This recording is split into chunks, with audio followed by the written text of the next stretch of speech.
I can now see a light coming from something located on the backside of this behemoth of a planet. I look back at the guys, and they're both smiling.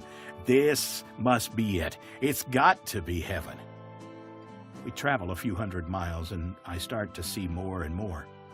With only a small piece of this planet exposed, the rotation of this system circling the sun allows my view of heaven to be slowly unveiled. At the same time, we all come to a complete stop, as if we have arrived at an imaginary overlook. Now, suspended somewhere out in the darkness of space, the grandeur of heaven has almost come into full view. With the deafening silence and the overwhelming beauty, I start to cry tears of joy. I search for words where aren't any to be found.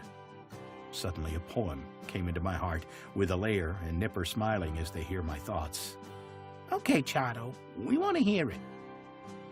"Oh, Lord my God, we witness your awesome wonder. We see the universe thy hands have made, the stars and planets you have set in place. I stand unworthy of your grace. My God, you've shown your love. Let us always seek your face." After I've finished the humble little poem to the Lord, the unveiling of heaven is now complete. This beautiful planet that I can now call home is in full view. To explain what I'm seeing is almost impossible to put into words.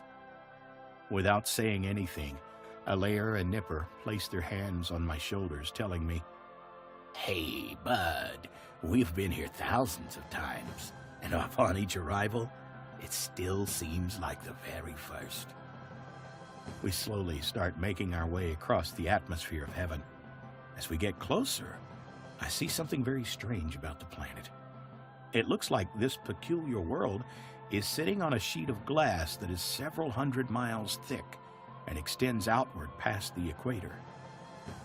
There's a white ring that seems to be several miles wide, circling the whole planet around the edge of the glass. Can y'all fill me in on what's with the sheet of glass and the white ring underneath the planet? Alair chuckles. "That's not glass. That's water. And the white ring is white sand." "So, God has a super cool beach underneath heaven?" "Yep, he sure does. Get this, you can windsurf on the seaside or walk to the edge of space on the other. He has tunnels that go underneath, through the seabed. You can see face to face all kinds of sea creatures that live in the deep. There's no vacation place in all of God's creation that will compare to what you're going to see in heaven." As I continue to admire this beautiful planet of heaven, I try to compare from my memory the difference between heaven and earth. The best I could come up with is heaven has to be at least 3 times the size of earth. I remember wondering if heaven will be large enough to house all the people that have died over the last few thousand years and the ones yet to come. After seeing the size of heaven, there is no doubt there's plenty of room. We're now just a mile or two behind the people from Tabula Rasa. I feel the dampness from the gray and white clouds as we pass through the upper troposphere. We were now only 7 or 8 miles to the surface of heaven.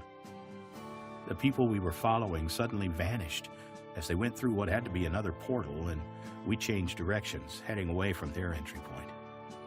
"Hey guys, we're not following them through the portal?" "Nope. We have to bring you in through another entry point.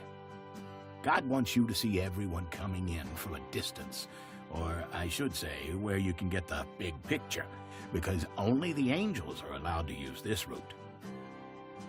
As we get closer to the ground, I can make out a narrow road leading through rolling hills. Clover everywhere. The hills are covered in crimson clover. The narrow road looks like it's made from the same cobblestones as back on Tabula Rasa. Before I could ask, "No, it's not made of gold. It's just a rock road. Get over it. The streets of gold are inside the city of heaven. Just wait. Have a little patience. You'll see."